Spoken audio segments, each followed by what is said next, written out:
This is the Parking Committee of Borough Council. I'm Sheila Vaccaro, joined by Lisa Dorsey and Bernie Flynn. I'm calling this meeting to order. First, are there any announcements? Seeing none, moving on to comments, suggestions, and petitions by residents in attendance regarding items not on the agenda. Again, seeing none, we can move on to reports. The first report is the garage management report. Good evening, Chris Hankins, Colonial Parking. I will run through the month of May and the numbers for the garages real quick. And May was a good month. Total revenues were $254,000, which was significantly above the budget number of $208,000 and ahead of last year, the same month last year, of $236,000. Year to date on the revenue, we're at $1,071,000. Which again is ahead of budget and ahead of May of 24. The operating expenses were almost exactly at the budget number and a little bit below April. So that is going very well there. And year to date, the operating expenses are $244,000, which is just a little bit above the budget number. The net operating income is $206,000. Again, that's higher than budget and higher than April and significantly higher than the same period last year. To dive into the numbers a little bit, there are 964 monthly parkers that were billed in May, which is down a little bit from April. There was just a little bit of attrition. I think some students canceling their monthly parking towards the end of the year account for some of that attrition. The transient revenue per day for the Bicentennial Garage was $2,082, and for Chestnut Street it was $2,402. Again, ahead of April and well ahead of May of 24. The average number of tickets per day in May were 565 for the Bicentennial Garage and 653 for the Chestnut Street Garage. And again, reflecting the transient revenue that was higher than prior month and prior year.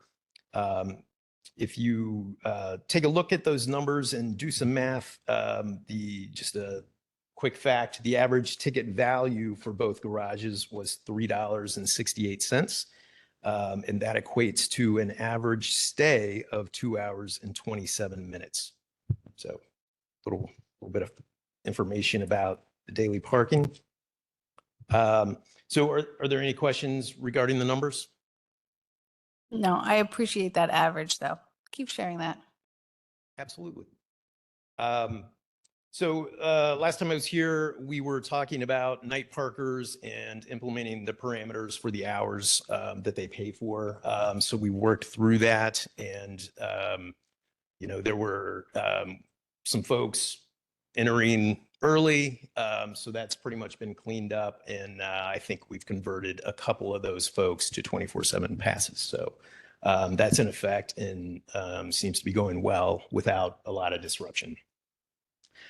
So now we move our attention to the daytime parkers, and we will be putting together a notification to roll out the new hours that council approved last month, and those new hours being 6 a.m. to 6 p.m. as opposed to 6 a.m. to 9 p.m. So we'll do a notification, we'll run it through Ramsey, and then we'll send it out to our group contacts as well as all the individual parkers to give them notice and a heads up. And we will look to implement the parameters on those new hours as well. And we'll have to approach that in chunks.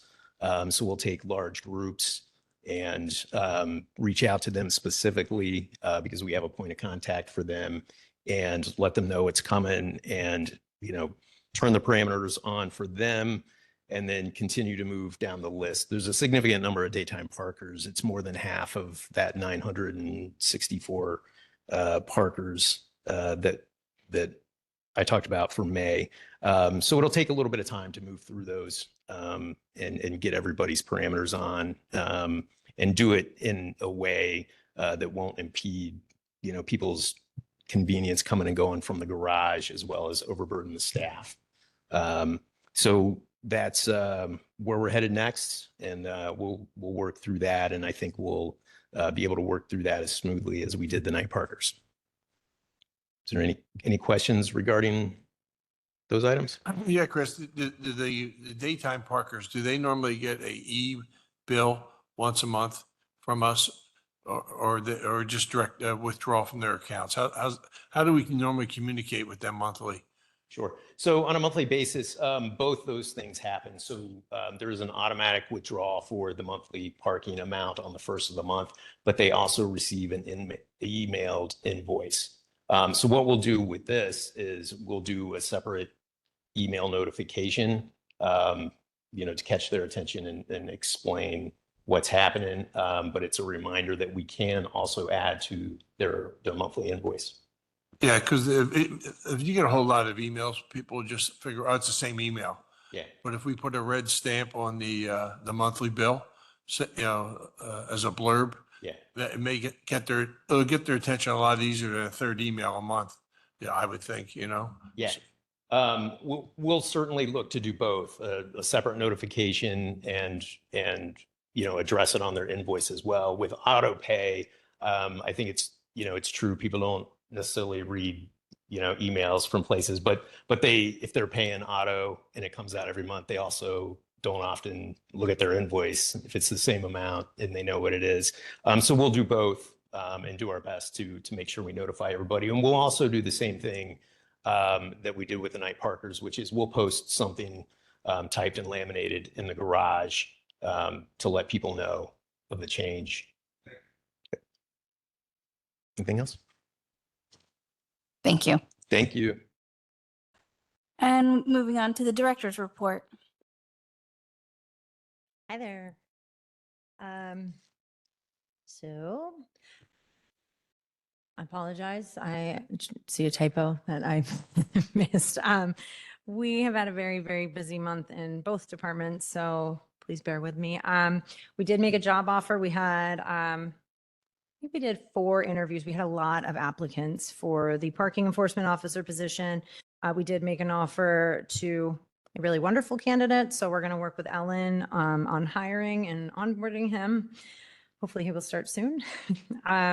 We are still working on a plan to remove the meters on street by July. We just want to work and make sure that the signage is proper. Sometimes I walk down the street and like, if I didn't see a meter, would I know whether or not to park here? So Monica and I have been walking town a bit. We also created a little postcard that officers in the business district have been putting on cars to notify them that the meters will be pulled soon, and how to download the Flowbird app, what to use, and then on the back it shows where our lots are, because it's also a reminder that it's 3-hour on-street parking in the business district. So we're trying to get people engaged with our lots and with the garages. I also did reach out to Merge because they did such a great job on the wayfinding study. I wanted to see if John and his team might be able to give us a proposal to look at the signage starting in the business district, on how we could maybe consolidate some signage and brand some new signage so that it's more cohesive with the wayfinding and clearer, because there are a lot of signs in town, and it would be nice to kind of have something that has a Westchester. Right now, the signs that we're using are ones that were given us by Flowbird, but I wanted to understand what their suggestions would be on cleaning it up a little bit.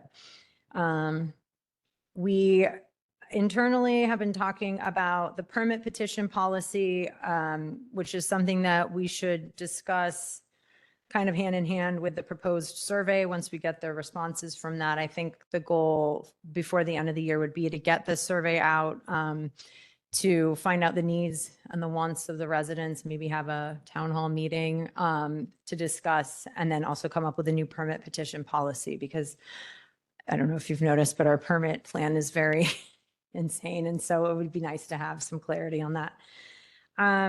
Monica is working with United Public Safety, our permit portal for parking, on creating homeowner permits that will auto renew annually. So if you're a longtime homeowner and you're not changing anything, you can sign up so that it will just auto renew your permit until you leave or get a new car.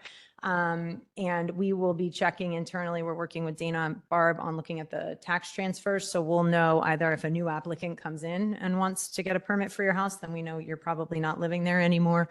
Or we'll check the changes in titles and deactivate based on that. So we'll come up with a policy and announce that. And it'll only be for homeowners at this point. And then we have been working on just internally in SmartGov, parking permit applications are coming in. We had a good open house with some of the landlords in town to get them updated in the building and permitting portal for their rental licenses. So right now, if a property has a hold on it for unpaid taxes or fees, we will deny the parking permit until the property owner rectifies that situation. We're also doing that with building permits and any rental licenses in building and housing. And so, yes, if they don't have an active rental license or have been unresponsive or have any holds on the property, their permits will be denied. So getting a lot of contact. It's been busy. And then I forgot to put this on here, but Brian Travis reminded me, Don Edwards did a great job repaving Lot 5 by the United Methodist Church. In doing so, the spaces were widened. So the lease spaces for the church, they have 18 designated to them, but they only have 15 signs. So I put in a request to get the extra signs, but in order to kind of make things fair in the meantime, we offered they have Vacation Bible School for 1 week and they needed extended hours. It's really a nothing request. So we're not going to charge them for that because we also shut the lot down for 2 weeks to pave it because of the rain. So typically, I know we don't do fee waivers. This is like, I think we still would probably owe them at the end of that, but I just wanted to put it publicly on the record. Any questions? No. The financial report, I will tell you, now I understand your question. The numbers that I used for the actual at the top, I pulled from Barb's report. We were having some software reporting issues. So I think Monica actually just pulled another report today. I know we had more in our meter revenue than was booked officially right now. So that, just in case you're wondering. And I did change 2 of the categories and did not change the 2 on the bottom. So I think our variances are off and I'm sorry. My attention to detail is not great right now and I'm really sorry. So parking tickets, we had 111,802 for the month of May. Parking meters, like I said, Barb booked 157,958. The report we pulled said closer to 170 for parking meters. District court parking garage revenue, we have at 207,242. District court violations was 4,998. And the parking garage lease spaces was 6,451. So I apologize because I was trying to get some more revenue numbers in here and did not clean up the budgeted variance numbers. I will be normal in July, I think. I'm sorry. Any questions on that? Okay. Thank you. Okay. Then we can move on to old business. A motion to approve the May 2025 Parking Committee meeting minutes. Any objections? Okay, we're good. Moving on to new business, a motion to approve the Flash Express Pay Parking Agreement. So our representative from Flash Parking, which we use at both garages, reached out and offered to give us a free year of testing a new program that they have where it's called Express Pay Parking. If you were a Flash member and your car is registered as a Flash user in any of the garages, when you park in our garages, because we use Flash, you can pull in, I think it sends you a text to confirm payment and then you can automatically pay. So I didn't want to approve, and I don't know if you have any feedback. Other than, do you like the idea? I know you like the idea. Yes. It's a good thing to try.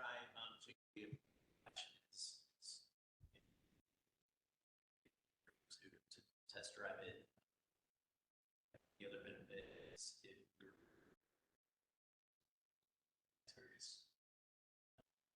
ways ways of steering you to the garages. So I think that's beneficial and it sounds super convenient. Yeah. Somebody to park there.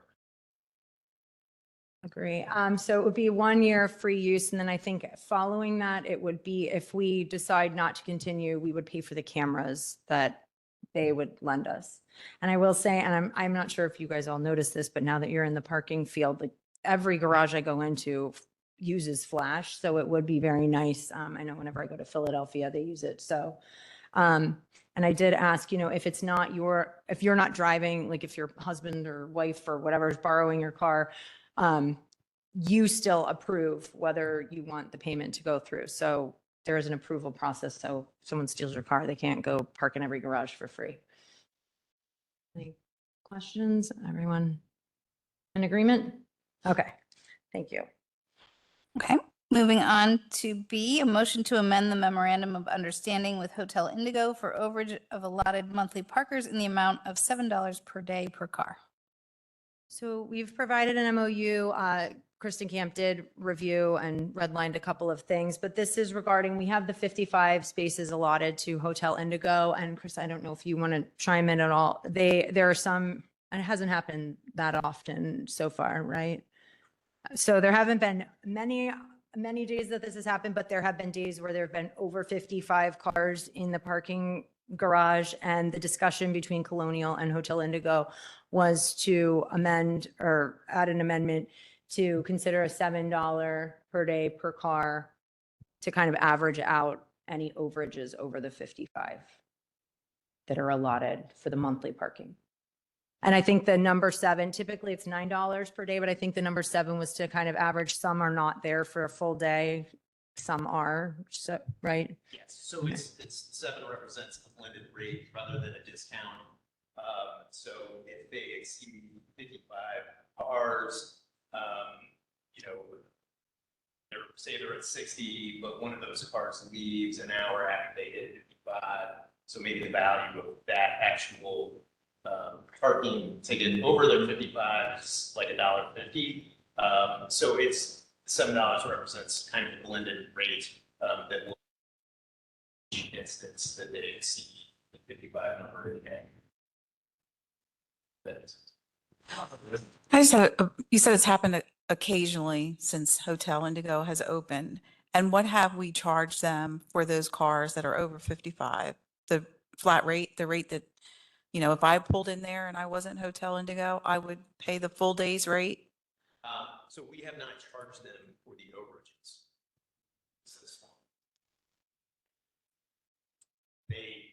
There's no way to stop the customer because they're already validated. Right. And then there's no really a mechanism To manage it. even Yeah. to have a hand, which is by the amendment. So I wonder if we need to put a limit on it, 55, but no more than, right? So I think because people can come into the garage by pulling a ticket. So we're not going to be able to really limit their access beyond 55. It's, once somebody's in on a ticket, the hotel can validate them or not. And I don't believe there's a way to stop their validations after a certain number. That's something we can look into, but I don't think we can. Yeah, I guess my question is, if we know they're over 55, right? There have been over 55. Do we say you have a $7 rate up to, let's just say 70 cars? Any beyond 70, are we able to know how many are over 55? So any over whatever that magic number is, then you pay, another rate. Yeah. Versus, them occupying the whole garage. We could certainly do that. I mean, we could adjust the amendment.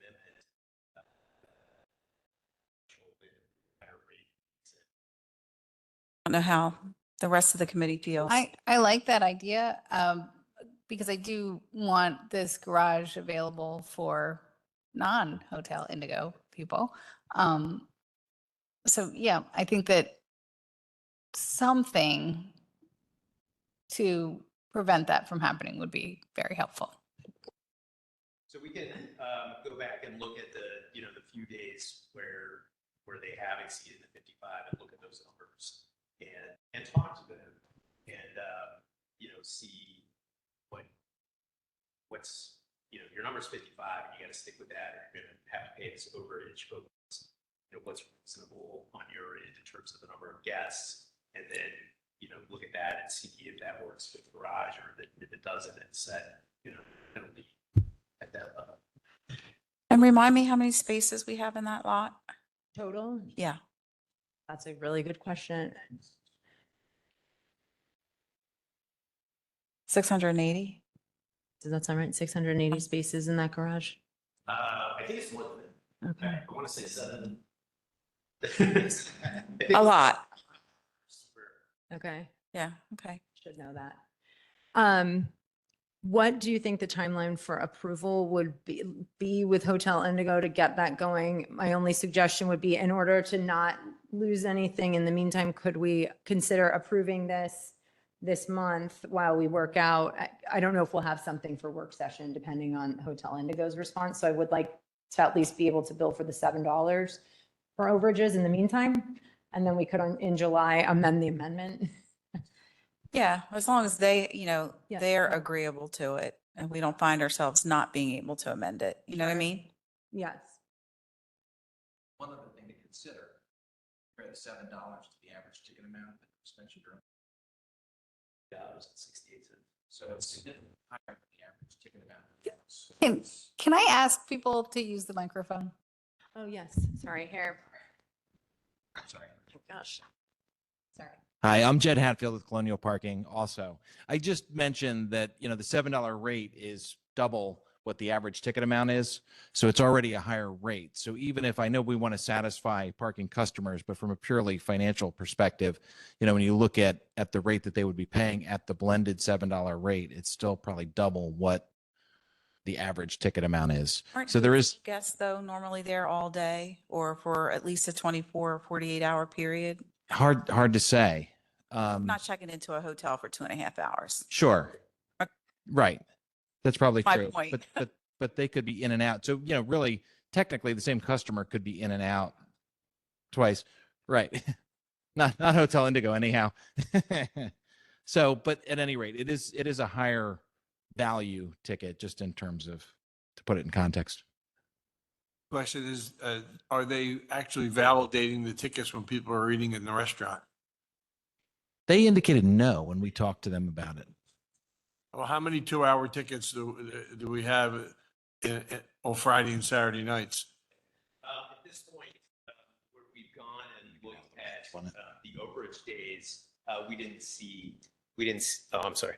At this point, when we've gone and looked at the days where they've been over, we did not see short-term stays like that. What we did see was just kind of long-term in and outs where people from the prior night were leaving, you know, maybe later in the day, and that sort of thing.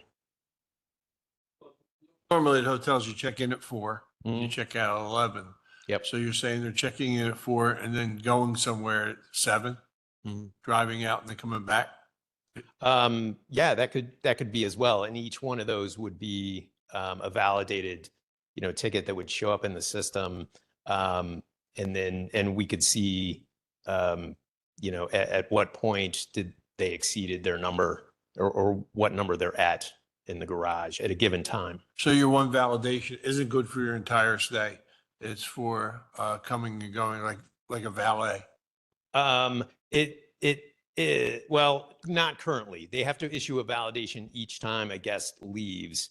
But they do have the technology in the form of the tablet to issue a validation one time to a guest, and that will allow the guest to come and go with that single validation. The system would still track it normally, but they have not put that tablet into use yet.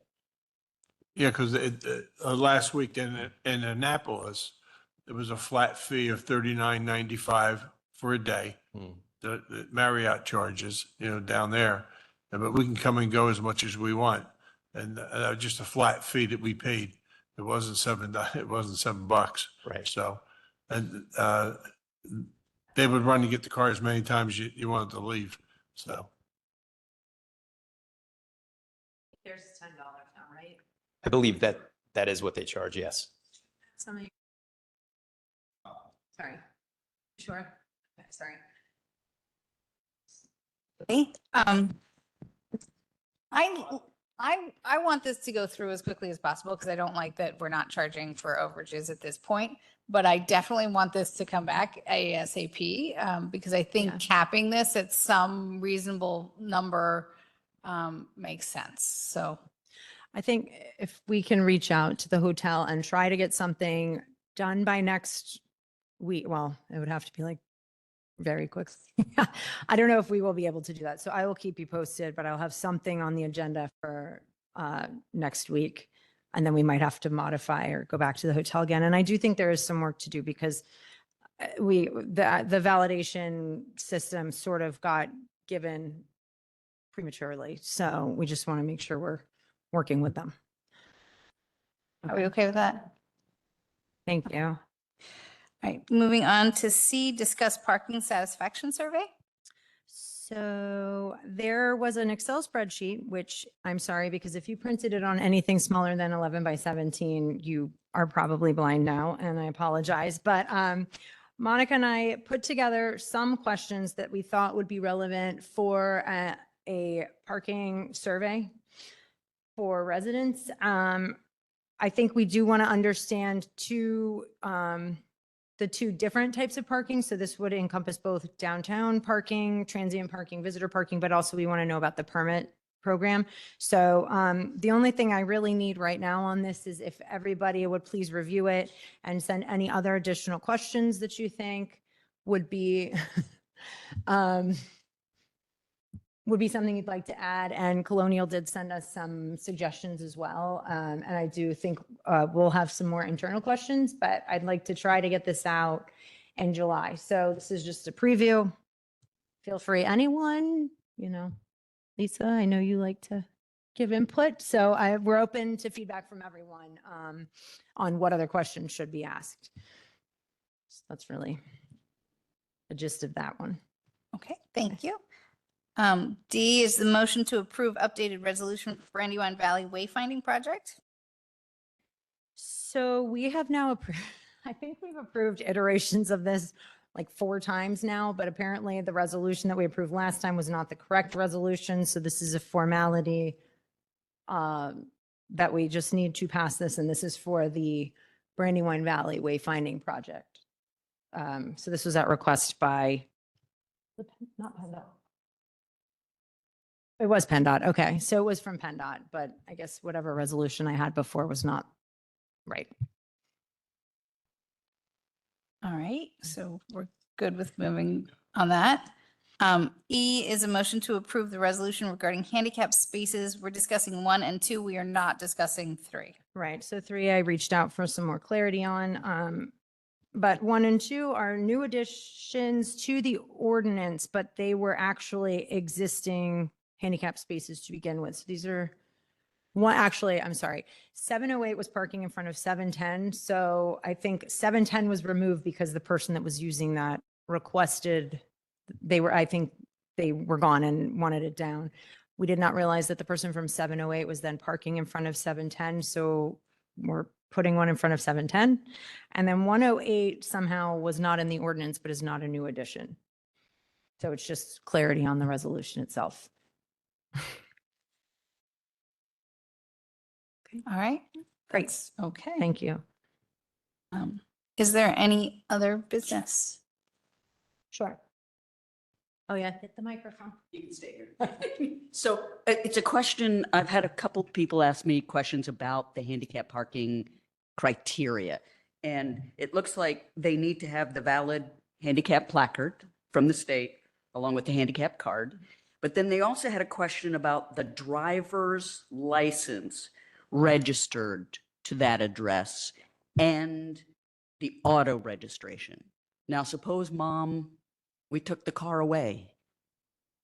I mean, the car's still there, but she doesn't own it anymore. It's not registered to her.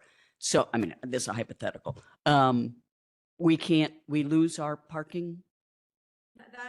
We have not had any situations like that where the car is not, we actually, that's not true. We've had a couple, but they understood that because this was not a consistent need for consistent parking space, that they would make do. And, if they get a ticket for parking near an intersection, understanding the situation, then we can work with the applicant. But because parking's so limited, if it's a caretaker in the house that's in the house that does not maybe, Own yes, right. Because there's also something with who owns the house.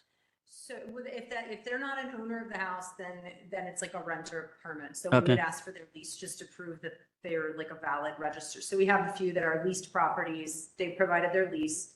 They have a handicap space, but the license and the registration are registered to the property so that we know that they live there. Because we had a lot of residents that would hold the space for visitors and give them their placard when they came to visit. But if it's a caretaking situation, Right. we've been able to accommodate that. We have kids that have needed their parents. Right. It's not their handicap placard. We've had husbands and wives that we do accommodate. So how do they go about getting that? Because they can't get through this, They could just apply on the website because we still would need to see a license. A license. Registration to that property.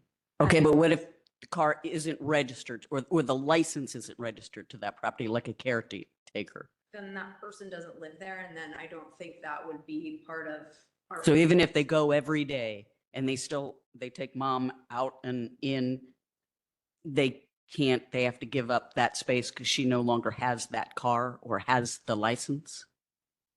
At this point, that's how we've been handling it because typically, even though it's a caregiving situation, a lot of the times they don't live there. They're not going every single day. And so that was how we were handling it. Yeah, well, that creates some problems for people, they take mom out every day and they can't dump her on the street. So she can't walk very far. So I'm just wondering if there's another way to approach it. And I don't know what that is. This is a really hard topic, and obviously we don't want to be exclusionary and we want to help anybody that needs this. Typically, we don't have a good answer, but if you don't have a handicap space, then you can park in any space. It's the problem of saving the space for the people then that also can't use. Right. use it. So we're trying, it's a very fine line. I don't have a good answer. I think if people contacted us, which I haven't had anyone ask about. I'll tell them. Yeah, just let them, Yeah. they can talk to us, but I think it's not an easy problem. Yeah, no. Okay. Thank you.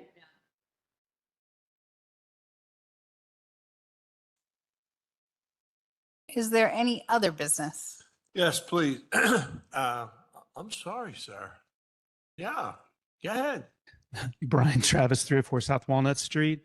I just had one consideration for councils. We're thinking about the parking satisfaction survey. It's resident oriented. I still get a lot of residents in my ward that are wondering why we don't have 24/7 over the weekend parking enforcement in our permit areas. I know it's come up multiple times before in the past, but if this is a chance for us to get good data, and if we can get it by ward to see how big the problem is, if we actually do need this, I would just ask the committee to consider putting some verbiage in and getting maybe some good questions to try to get to that. Can you clarify, like what question? I want to be clear, this is not just for residents, this is going. So the situation is on weekends, and especially dense areas where there's a lot of rental properties, residents get parked out on the weekends if they're working 9 to 5 because it's a free for all. Anybody can park anywhere, and the people that live there can't actually find a spot. If they leave, they have to plan around what time of day they actually have to leave because when they come back, they're not going to have a place to park. That's the situation. And I get pressure sometimes from residents about why if this is a permit area, why don't we enforce it all the time? Why don't I can take these questions, put them on the website, but why don't I create a Google form that we can also put on the website so people can submit what questions they also would want to ask, and we can also take that. I'll add this to the questions, but then if anyone has feedback, instead of emailing me, they can fill out the Google form and we can. Yeah, I mean, I just don't know if it's a big problem or a tiny problem, or if it's only in certain pockets. But if we were to go 24/7 in permit areas, that's kind of a big solution for maybe a small problem in one part of the borough. So I just thought this might be a good opportunity to get good clarity on that. Look at that. Yeah, Ramsey, to Mr. Travis's point, on Saturdays, we know that people that come to the borough, people that live in the borough know there's no enforcement. So they crowd corners for the fire trucks can't get around. You know, they just do what they do because the police aren't going to stop and give tickets on parking, you know, unless they're in a fire hydrant or handicap maybe. So Saturday, Sundays. Yeah, I know, but Saturday and Sundays, like Mr. Travis mentioned, is a free for all, you know, for whoever it is. And my question, other businesses, how are we coming along with putting a work order in for the Spaz lot to change along Gay Street there, those 9 houses that they could park? We were going to white them out and put the red on the other side. We're also looking at the county. Okay. So the residents, Mr. Green and Ms. Hammond and all them along that line there are getting up there in years. And it is a hassle for them to walk all the way down to the wrong crowd. Going downhill is pretty easy when you're old. Coming uphill, a little bit more difficult. But along that line there, if we could give them, you know, take the reds off and put some white in there for them, the white lines, it would help them, you know, immensely. And we talked about that a while ago. Mr. Green has a handicap spot because but you know, it's so just because as we tell people, even though it's there, it's not yours.